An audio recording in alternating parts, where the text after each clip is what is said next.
कहा बोली चल सूरज भगवान आ गई। बस 2 मिनट रुकी और अगला दिया बस एगो सेल्फिया ले लेवे दी। भाई बड़ो कैमरा में फिल्मी दुनिया में जाइबे अरे चल तानी रुकी बस हो गई चल रे ओफो सब लोग देता और चला दे सैया धरी कल सुपवा हाथ में सेल्फी लेबो हम छठी माई के साथ में। अच्छा तुझे बाद में हुई सेल्फी ले आई मारे सैया धरी कल सुपवा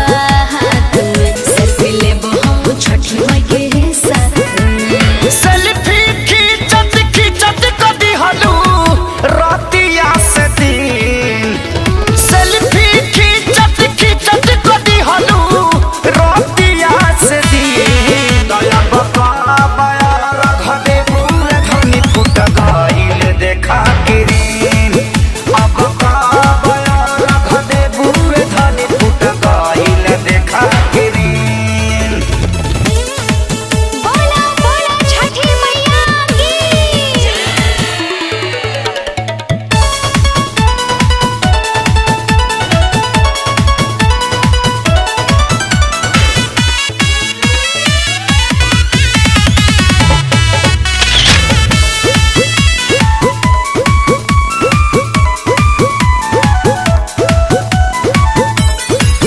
साल भपाइली छठी माई रउओ है नहाई फोटो खिंचाई नहीं तो पूजा करे वेल बड़ी की तरह से सेल्फी खिंचवे वेल बड़ी संग ही के आई सभे केहू चल गई घाटवा से घरे तोहरा तसेला फीले हला से ये जान मन नहीं भरे तू डाल के मोबाइल खाली कर एक दो तीन दया बका बया रख दे पूरे धनी फुट गइल देखा के रे दया बका बया रख दे पूरे धनी फुट गइल देखा के रे। रउओ ना बिना मतलब के परेशान बानी लइका रवा तई घरे चल बे तू सुतल होई अभी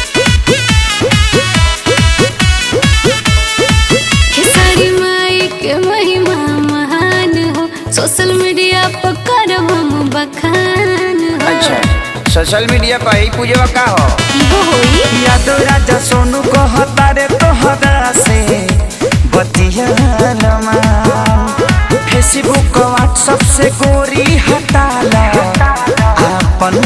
तू ध्यान जाने आने जाने में फेर से करिए करला कवनो सीन दया बका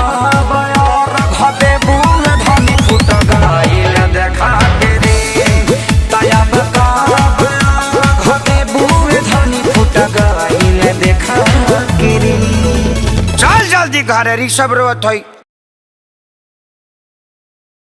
सेल्फी खींचत खींचत कदी हलू रोतिया